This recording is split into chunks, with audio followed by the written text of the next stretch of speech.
Nkechi First is here for you again to tell you all you need to know. Nkechi First, come for all. Queen Diva, Nkechi First, come for all. Queen Diva, all you need to do is just to follow, get motivated and educated. Queen Diva, Nkechi First is here for you. Against all odds, we are pushing higher, higher. We are moving higher, higher. We are crossing boundaries, boundaries. In Diva. Oh, oh, oh, oh,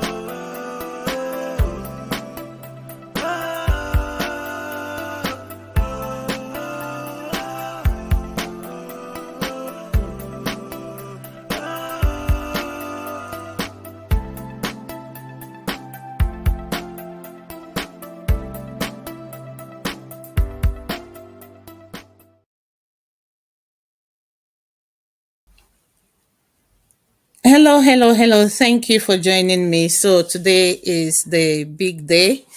As we all know, what has happened today, the judgment has been given, and well, people have taken it in various ways. Emotions are high. Thank you for joining. Emotions are high. Ndị n'ọchị, ndị n'akwa. Some people are happy, some people are sad, like it's what it is, if you ask me.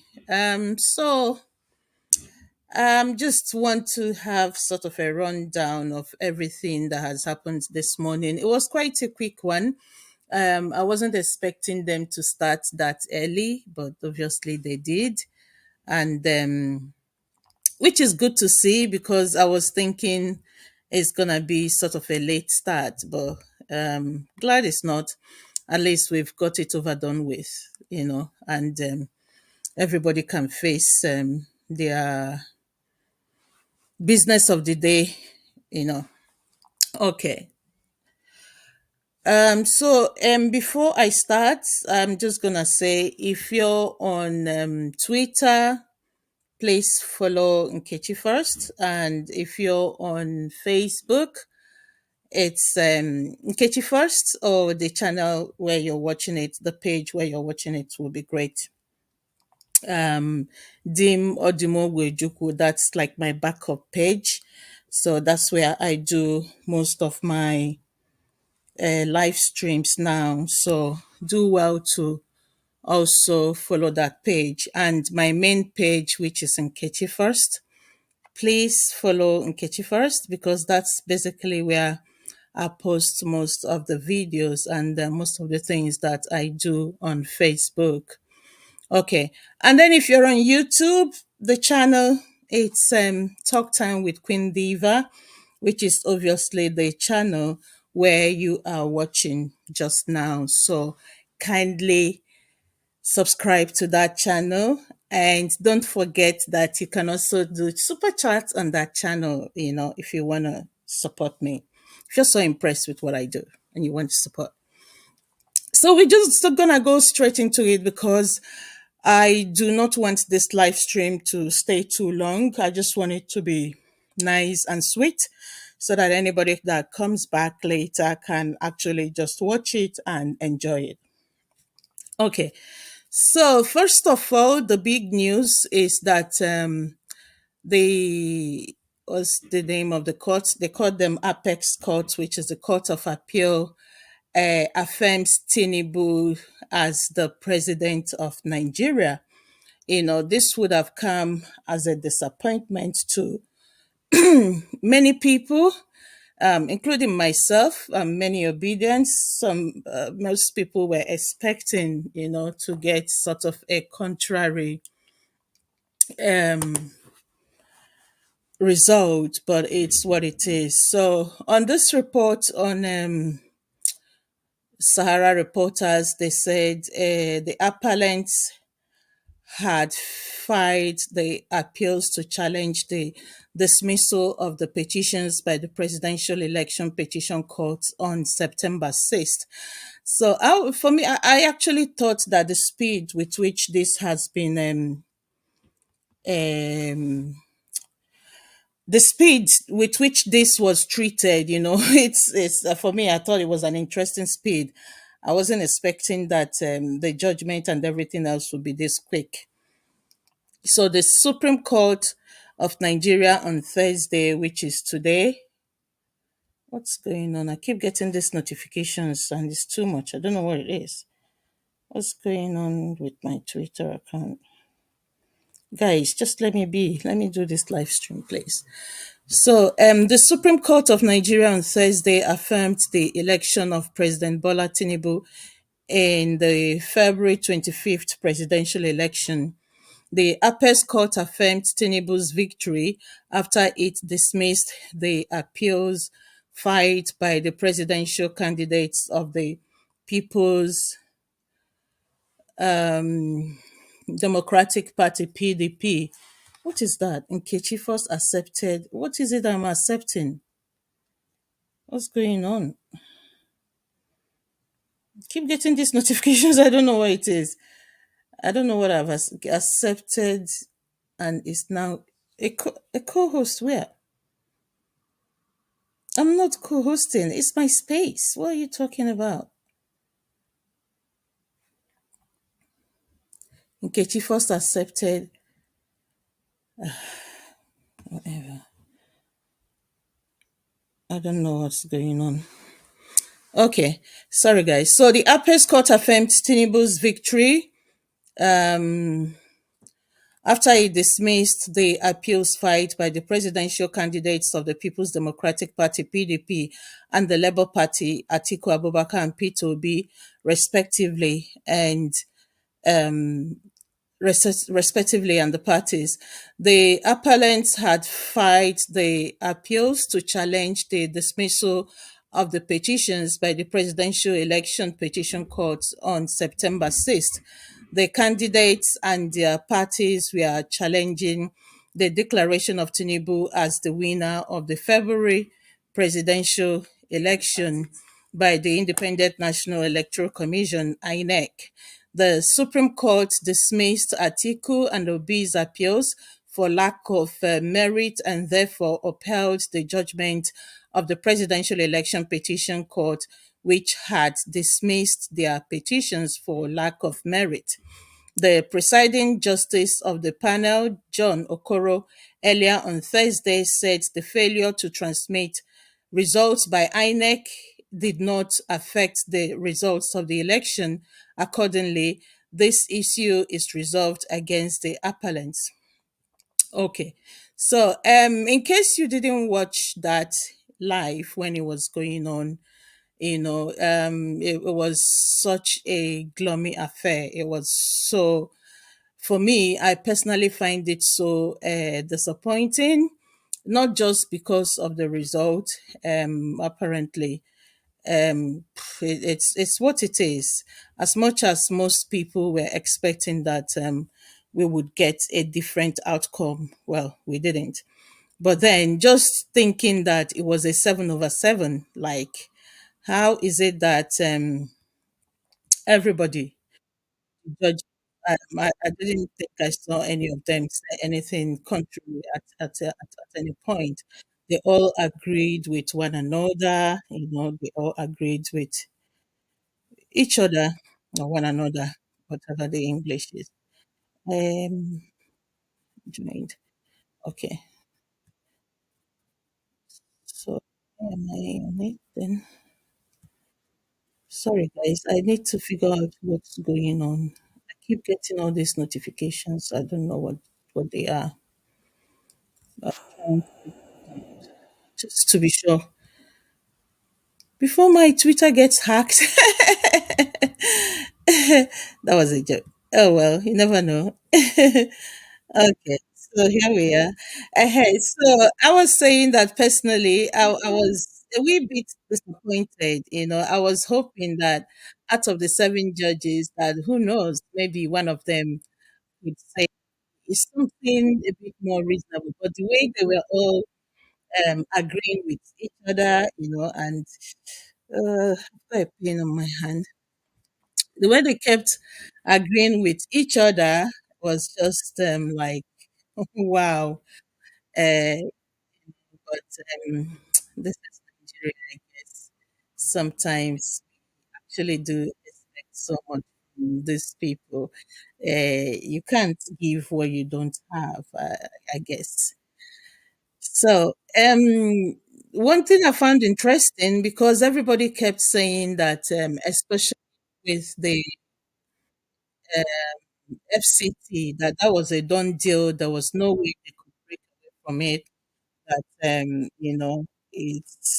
there's no way that they will not indict Tinubu based on the FCT 25%. But surprisingly, well, surprise for those who want to be surprised. Um, they said that 25% FCT votes, it's not necessary for Tinubu to become president. So that was what the Supreme Court ruled, that Tinubu did not need the 25% for him to become president. Like, in broad daylight, we were all watching on TV as these people, as far as I'm concerned, made a caricature of our legal and judiciary system. This is what is in the Constitution. So how come now, when they were giving that, what came to my mind was during the campaigns, there was this Fulani lady. I've been struggling to get her name. I tried to research it, but I was running out of time. I couldn't find her name, but probably it will come before I finish this broadcast. Does that Fulani lady who is in the media, I think she's done something with the baby, and she hosted question and answers during the campaign. I'm sure most of you out there would know the person I'm talking about, just that her name is running away from me now. I remember during the campaigns when she was saying how FCT, it's 25% in FCT is very important, and that it's one of the main criteria that nobody can become president of Nigeria without getting that 25% in FCT. So I know that video became went viral at a point, especially after the elections. Anyway, but then just the way the Supreme Court judges agreed with the appeal court, it just like I don't even know what to say, to be honest. The Nigerian Supreme Court on Thursday described the argument of Atiku Abubakar and Peter Obi, the presidential candidates of the People's Democratic Party and Labour Party, respectively, that Bola Tinubu's victory should be nullified because he did not score 25% of the votes cast in Abuja. This 25% vote cast is like one of the sure bankers that everybody had, even I mean, during the time that this case went to the appeal court, everybody was like, okay, even if everything else fails, let's say that the forfeiture fails and the double nomination fails, that the 25% is not going to fail because we all felt that this was enshrined in our constitution. But then they have given it their own interpretation, and who are we? What can I say? They've given it their own interpretation to suit the present narrative. But then I was after that for me, I was thinking this has actually changed everything because um, we knew what was in our constitution, but the apex court has given it their own interpretation, and I believe that this interpretation that they've given it, it's what's gonna stay, for a very long time, or if not for as long as Nigeria exists. So it means that it doesn't matter what's in the constitution, whatever interpretation that the Supreme Court gives or the court gives, that is what we all have to live by. The Apex Court made this known in its ruling on the appeal trial initiated by Atiku and Kobi. The presiding justice said, "Let me drive this matter home.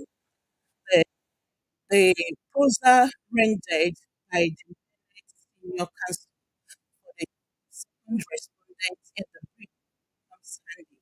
Assuming that the candidate scored the highest number of in the presidential election and 53% of and he's sorry, I, I missed something here.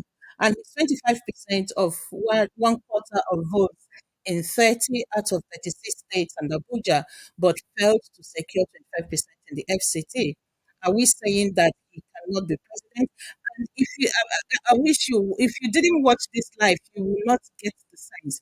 You needed to hear the tone of her voice or his voice when this was being spoken. So they asked this question. So had it been assuming that a candidate, doesn't score 25% in Abuja, you're not saying that candidate cannot be president. Is that what the Constitution intended? Intended, hold on to that word. Intended. So you are the judge at the Supreme Court. You are the one that is supposed to tell us what's written in the Constitution. It's already been written in the Constitution, and we all know what that Constitution intended. But obviously, today they gave it their own interpretation, and we all, everybody is already going about their business. I was listening to a Twitter space right after the judgment, and people are like, "Oh, okay."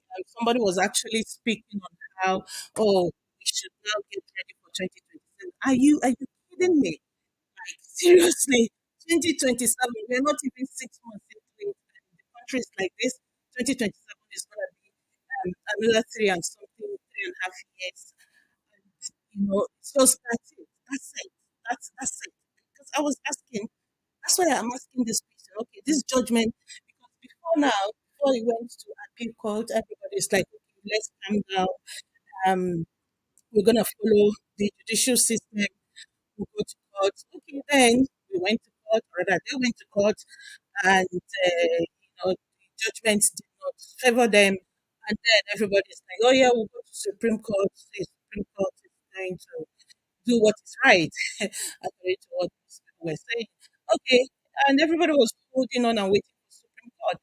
And I just cannot believe that it's not even up to 10 minutes after the judgment, everything just went quiet. Everybody lost hope. Everybody's like, okay, we're just going to move on. Most people are thinking, yeah, we're just going to move on. But then if you ask me, what could they have done? I have no idea what they could have done. But it really, really baffles me that if, as a unit, as a country, as a people, we believe that there's injustice, then we all sit docile. We just sit still watching that injustice happen without making no effort, without, I don't get it. I don't understand how we got here or what has happened to Nigerians.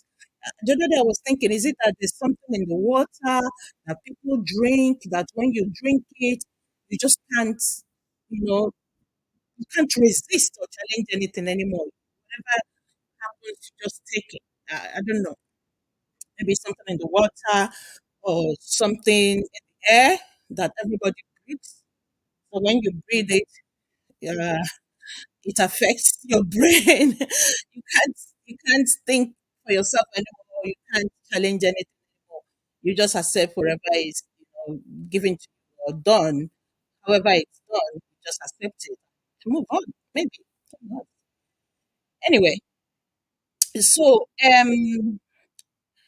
they continued to say the court below made it very clear when it held that the court below, I think that's referring to the appeal court, when it held that if the framers of the constitution had wanted to make the scoring of one quarter of votes cast in the federal capital territory a specific requirement for the return of presidential candidates, they would have made that intention plain by using words that clearly separate the scoring of one quarter of votes in the federal capital territory as a distinct requirement.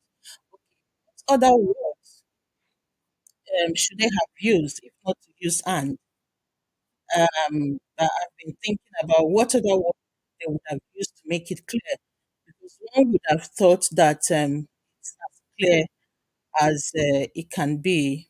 Well, so they're saying that, that if the people who crafted the constitution actually wanted it to be a criteria that you would need to score one quarter of the votes in the federal capital territory, then they would have made it more plain. Like, okay, does anyone know what other words that they could have used to make it plainer than it is at the moment? I have no idea. But who knows? If you know, you can tell me. And if you're on Twitter and you want to contribute, and honestly, I didn't come here hoping to have so much contribution, but then it looks like people are joining in. If you want to contribute, kindly raise the mic and I'll be glad to let you speak. If not, if you're happy listening to me, thank you. I will carry on speaking. Okay. So as I was saying earlier, that I don't understand when they say that if the people who crafted the constitution wanted to make it make it a point that you needed to score one quarter votes from the federal capital territory before you can become president, that they would have made it plainer. If it was not plain, how come people understood it? People started giving it their own interpretations after the election, after INEC has done what they did, and then obviously announced the president without fulfilling all the requirements. And the INEC was looking for a way to get out of the mess that they have created. That's when people started giving all these interpretations of the 25%. Before then, it was quite clear. I had already spoken about the lady, I don't know, you say Amina, or we can get her name at a point, maybe. Before the election, she was on a Rice TV. She was just talking, really shouting, but she was talking so much affirmations of how you needed 25% from the FCT before you can be that even if you score whatever in other states and you do not get that 25% in FCT, that you cannot become president. These things were said even before the election. So it's not a situation that one would say people started interpreting it after the elections. Before the elections, the interpretation was clear. How come it now became unclear after the elections? To the extent that now we are being told that if the people who crafted the constitution wanted it as a criteria, that they would have made it more plain. But I'm still waiting for someone to be how plain and to give me the alternative language that could have been used to make it as plain as this judge was trying to insinuate this morning. And anyway, he continued by saying, and of course, the above decision of the lower court is unassailable and I have no difficulty in agreeing with it. Okay. The apex court therefore resolved the matter against the appellant. So, in on the case of 25% in the Federal Capital Territory, Tinubu's side and INEC won. So that's it about that one. And another interesting one that everybody was also looking at. It's which one is that again? It's the issue of forfeiture, I think. Yeah. Okay. Let me see if I can get something on that quickly. I'll just say whatever is in my head about it. Um, so I have it somewhere. The secured more votes, so it's not that one. Supreme Court of no, it's not. Okay, just give me a moment, guys. I'll go back to my tweet. And there's this lawyer who I follow. I always like his what's his name? Something like that. I always like his analysis. He is quite an intelligent. I like how he analyzes issues, legal issues. So during that, when that thing was going, I was sort of reading his tweets what he had to say, but I don't think has much to say. I think at this moment, everybody is careful, you know, just you don't know what to say because because at the moment nobody knows the direction this government is going to go, especially now that it's assumed that they've got all the backends that they need. So, you know, who knows? Some people are speculating that it's going to be crazy, but then um, we can't say for sure. You never know, honestly. Never know. But I'm happy for anyone who's been hopeful. But I guess that's the only thing we have just now to be hopeful. Because if at this moment nothing is happening, just this election cycle has sort of proved to me that we Nigerians, we are all talk, no action. Somebody will be, let them try it, let them try it.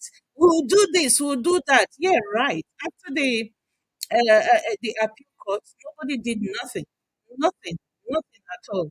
And then we felt like, oh yeah, okay, maybe because there's still a chance for the Supreme Court.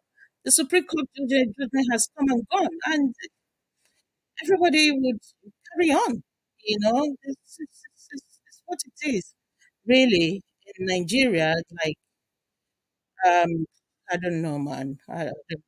It's crazy, honestly. So, Atiku felt to prove that he got more votes than secured more votes than Tinubu, according to the Supreme Court. So the Supreme Court of Nigeria and on Thursday say that Atiku Abubakar was unable to prove that he got more votes than uh, uh, Tinubu. Uh, so that's obviously. And what else did they say? The Apex Court said that as it ruled in favor of President Tinubu in the appeal filed by Atiku challenging the judgment of the presidential election petition and delivering judgment on Atiku's appeal, the presiding justice of the panel, John Okoro, said that there was nowhere in the appeal that the appellant indicated a particular number of votes he scored in the election to counter Tinubu's score and prove that his score was not fully allocated to him. What I find interesting, in this whole judgment thing, right from the appeal court to the Supreme Court, is how actually it's expected of the what they called again. Oh, what was the legal term for the people who has taken the case to court? Whatever it is, how it's expected of Atiku and Peter Obi to be the ones to prove.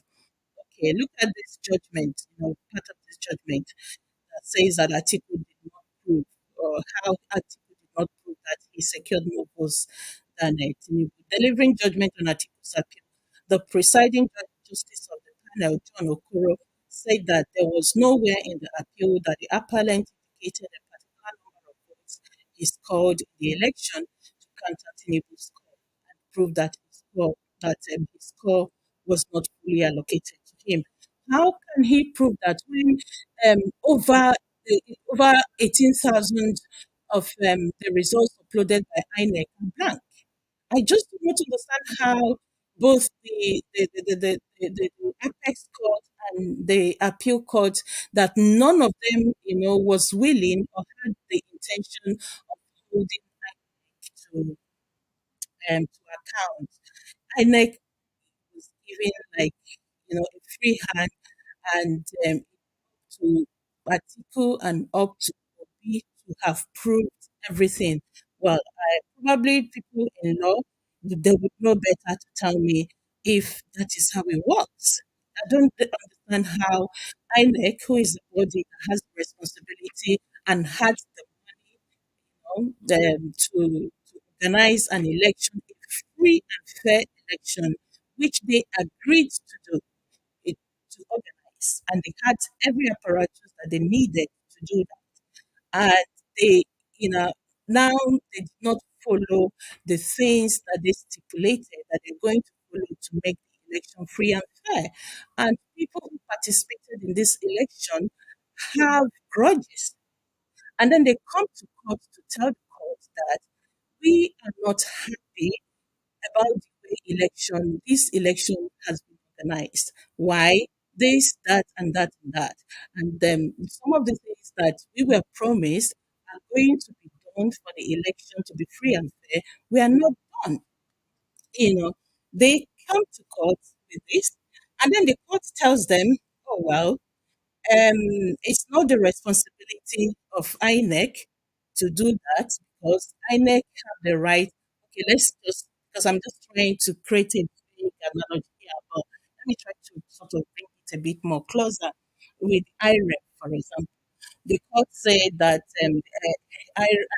INEC is not mandated to use the IREF, and then I think they said something in the lines of that IREF is only a portal where results are uploaded. Doesn't mean that it's used um for what's that word again? For calculating the results. Anyway, so let's use that IREV now for example. The court concluded that IREV is not mandated to be used. INEC is not mandated to use IREV. Let's not all forget that what INEC told us, they said this on videos, they said it on televisions, they even went to Chatham House to say, to tell us how the election was going to be free and fair, how the beavers, it's going to be used, how it's going to make a difference. And none of these things were put into consideration by both by the lower court and the apex court. They are putting it on Peter Obi and Atiku to have been able to provide those evidences, to prove whatever beyond reasonable doubt. So the Supreme Court upheld the election petition court's judgment, where it stated that the table referred to by the petitioners is the table of results declared by the first respondent. So this is that the result that Atiku is referring to in his petition is still the result that INEC declared. There is no other set of results placed before this court by the petitioners to form the basis of a finding or the fact as to where the declared results are wrong or not. So is Atiku, I don't know, but were they expecting Atiku to manufacture another INEC that would give him a different set of results? He is claiming that he secured more votes than Tinubu based on every some of other factors that they had also presented as their evidence, but then all these things were not taken into consideration by the court. Anyway, it said success of failure in an election depends on figures, which is in turn depending on votes garnered by each candidate. So, where the complaint in an election petition is that the candidate returned did not poll the majority of the highest votes in the election, as contended here by the petitioners, not only must the figure disputed be pleaded of votes, the petitioners perceived as correct figures of the election out to and must be pleaded. The Supreme Court further upheld the election petition court decision, which stated that Section 134(2) of the 1999 Constitution talks of the highest number of votes cast at the election if the contest was among more than two candidates, as in the instance case, not majority of votes cast as propounded by the petitioners. And the judge continued to say that the first respondent was therefore right from the result declared by her, and the absence of any rival or alternative results placed before this court by the petitioners. This is madness. The more I read this, the more aggravated I sort of become. So were they really, really, really, really, really, really expecting that Atiku and Obi would have their own INEC collecting their own result that they would now present to the Supreme Court? Because the Supreme Court is saying that because Atiku did not present them with an alternative result, it means that INEC is right with the result that they presented. Justice Okoro therefore said that the ruling of the Election Petition Court represents the correct position of the law, and I wholly endorse the same. I'm not going to, this is just aggravating, honestly. The Independent National Election Commission, INEC, on March 1st declared Tinubu, blah, blah, blah, blah, blah. I think we all already know that. And according to the commission, Tinubu, a former Lagos state, blah, blah, blah, and all that. We already know um, that Tinubu scored, who did he score again? 8,794,000, and Atiku scored 6,984,000 votes, and P2B scored 6,101,000. There are some hundreds of those people saying are going to all that.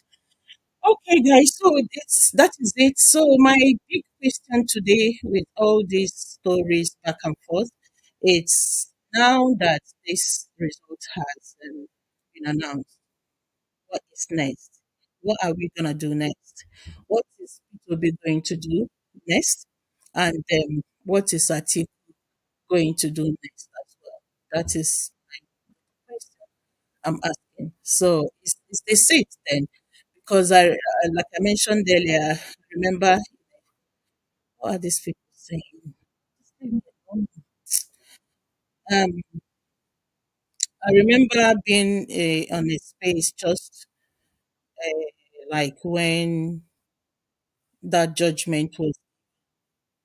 Then there was this person who already started saying that people should start getting ready. He's actually an obedient, that I know has put in so much effort. So his position would not be in doubt.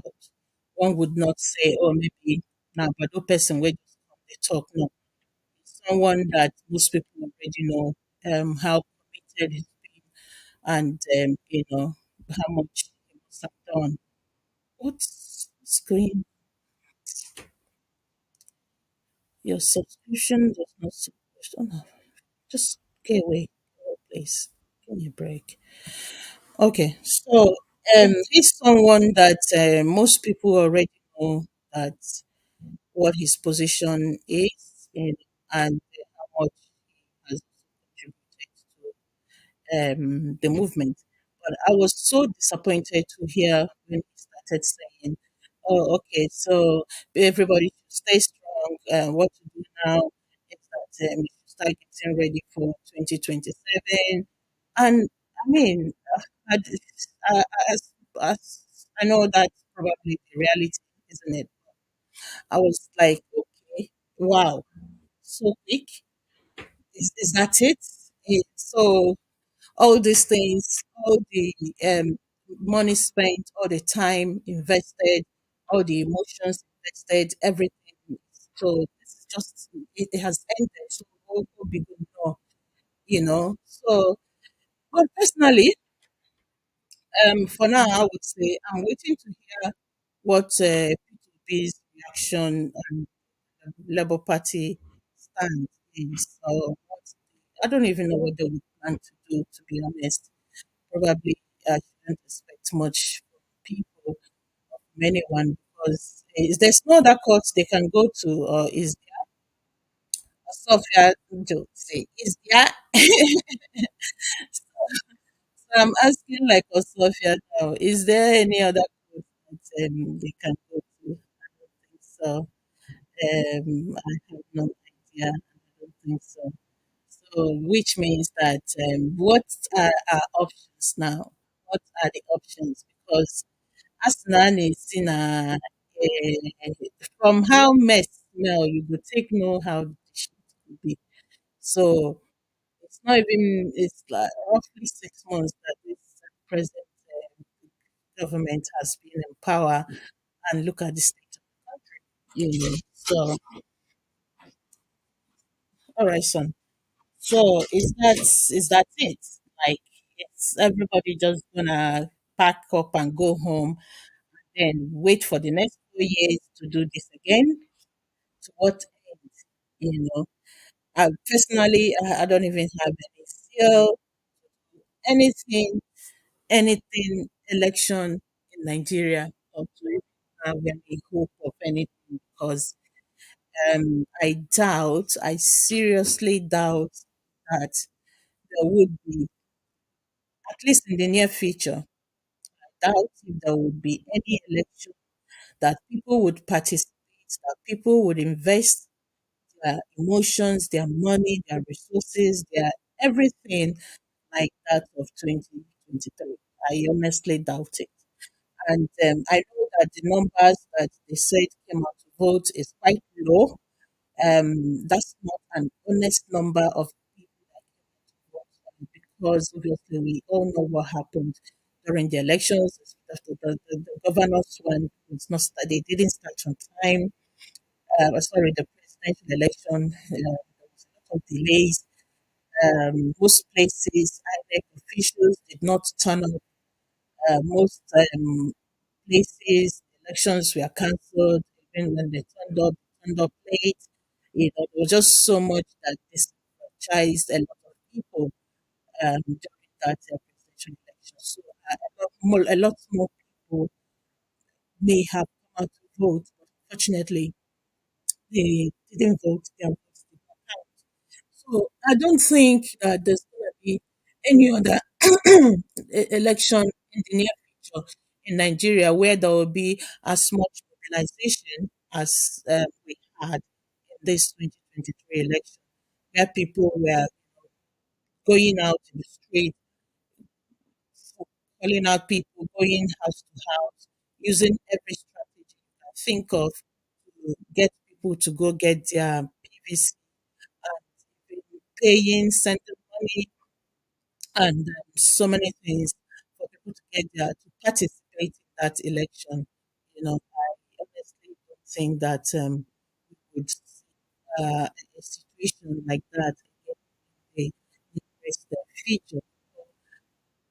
How is anyone supposed to have hope if this election, 2023 election, that we all invested so much in, turned out to be like this?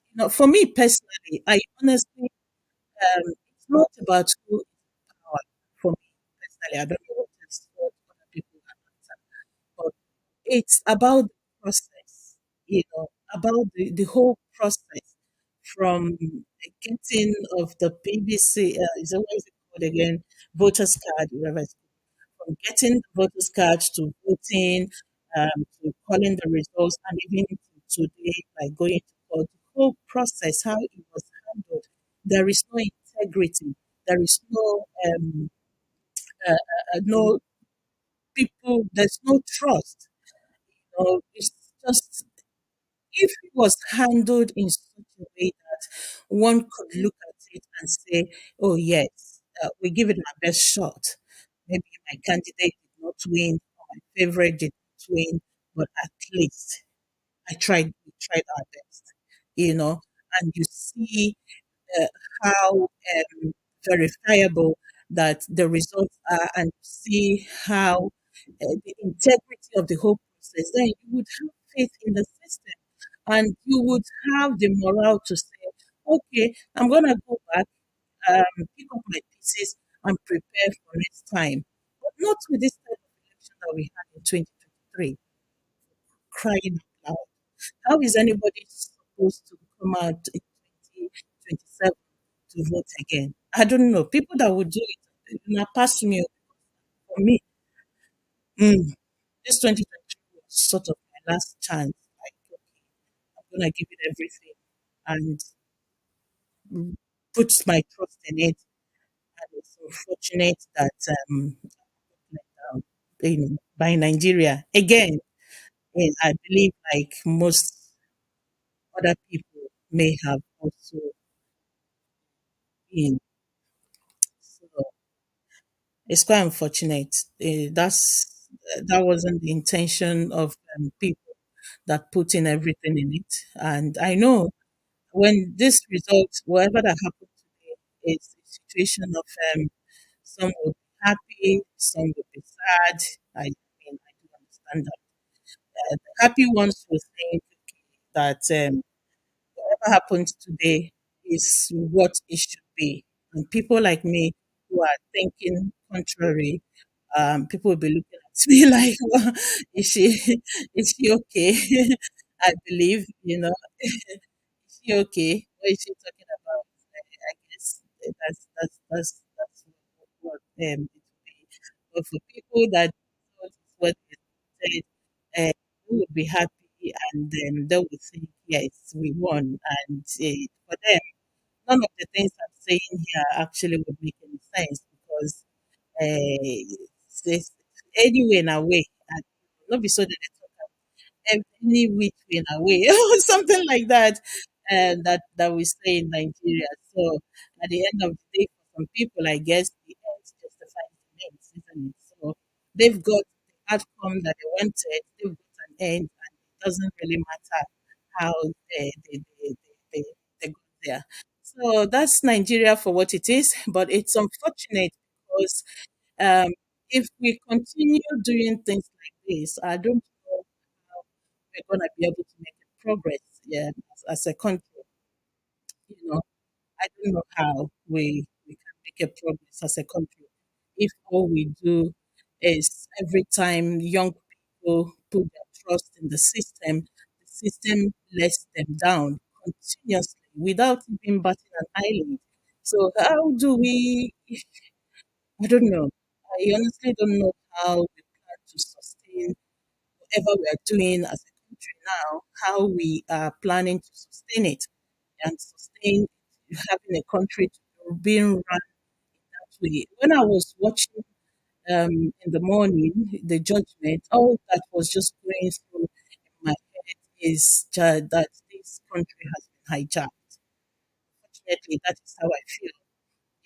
That there's a hijack, and you can see them, you can see their faces. Most of them were sitting there at the court this morning. They came to confirm what they've already did, and they're happy in their press interviews and saying it's now time for governance, it's now time for them to move on and govern.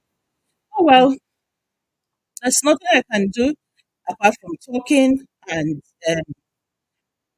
because even if I say, oh, okay, I'm gonna go do right, demonstrate on the street or something just by myself, it's not gonna make any impact. So when Nigerians are ready, like I think most people have been saying, we all have been saying that when Nigerians are actually ready, everybody will know that Nigerians are ready, because there's nothing else that would save this country apart from a revolution. It's not just about one or two people coming out on the street, and it's not going to do anything. Even if people go on the street today after this uh, declaration of today, people go on the street today, maybe go on the street tomorrow, and then go back to their houses. It's not going to make any change. It will just everybody will just go back to square one. You know, that's it. Nothing is going to happen. Nothing is going to change. But from where we are as a country, the only thing that's going to make a change is a revolution, and everybody, including myself, have to be ready for it. It's not going to be a day thing, it's not 2 days, it's not even a week, it may not even be a month. So it's going to be something that demands a whole lot of sacrifice from everybody, and you have to be ready for it. And then the opposition has to be ready to be at the forefront. So it's not a matter of making tweets or talking or releasing press releases or newspaper articles and stuff like that. This is the time for action. You know, if a lot of Nigerians, a lot of young people have put themselves in the line for the Labour Party, especially, how much sacrifice is the Labour Party and Peter be ready to make for these young people and for these Nigerians that have given everything and a leg and the leg. That is my next, my question. How much sacrifices are they willing to make? How far are they willing to go to restore to help these people restore their faith in not only Nigeria but also in humanity? Because so that's why I said initially I think I'll probably reserve some of my comments and just wait see where Labour Party and P2B goes from here. As much as I personally do not see any any leeway, like any way out, but I don't know these things. They are the politicians. They know, and I believe that they also have anticipated what happened today, and tell me that if they had that anticipation but did not plan for it, to plan for what next? Then I don't know what to say. I don't know what to say because from the series of tweets P2B has been making recently, I tend to believe that he had a feeling, not just a feeling, but he had a conviction of how things were going to go today. So, and I believe, I always call him someone who is very strategic, and if he's what I believe he is, then he would have also planned for what am I going to do next as a person? What am I going to do next as leader? Well, probably he's not leader of the Labour Party, but as the presidential candidate of the Labour Party. And most especially, what am I going to do next as the icon of the obedient movement? Because that is the most important thing. There's so many people looking up to him, so many people who had faith in him, who had hope, who saw him and saw hope. And all that hope had been let down, all that faith had been let down. So how is he going to manage that situation going from here? That is what I'm waiting to see before I would know what else to say or, how else I'm going to take this. So, but before then, I guess it's gonna be goodbye for today, and thank you everyone who's been part of this, just listening. Like I mentioned earlier, I did come thinking that I'm gonna have an interactive session, but that doesn't mean that if anybody wanted to speak, I wasn't gonna let them. But since see no, so but it's been nearly an hour, and my voice is getting tired now. I need to drink some water. All right, guys. So I hope to see you again. And thank you, like I said, thank you so much for listening to me. Just blabbing, blabbing, blabbing on. It's quite interesting. And I hope to see you guys again soon. And thank you. If you're on YouTube, please subscribe to my channel. Please, please, please subscribe to my YouTube channel. And don't forget, you can use Super Chat there as well. And if you are on Facebook, please follow Team Bojuku, which is the page where you're watching, and follow Nkechi First as well, which is my main page. And if you're on Twitter, okay, guys, please follow me on Twitter. Thank you. Vera, I can see you. Thank you for coming in, but you came late. Just rounding off. So I hope you'll be able to join me again next time. And the other 72 people who are here, thank you so much. And I'm just optimistic that probably there's going to be a light at the end of this tunnel. This is quite a dark one. Who knows? So for me personally, I'm just waiting to hear what's next, especially from the Labour Party and Peter will be. All right, guys. It's goodbye for now. See you again soon. Bye.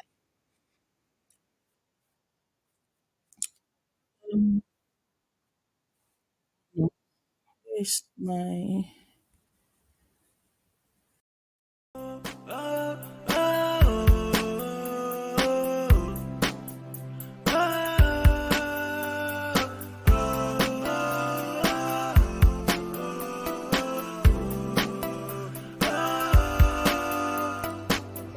Get you first is here for you again to tell you all you need to know.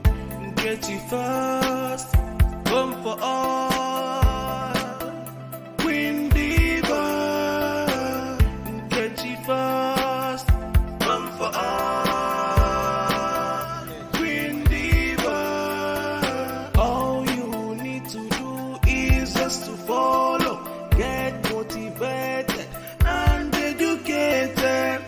Queen Diva, get it first is here for you. Against all odds, we are pushing higher, higher. We are moving higher, higher. We are crossing boundaries, boundaries.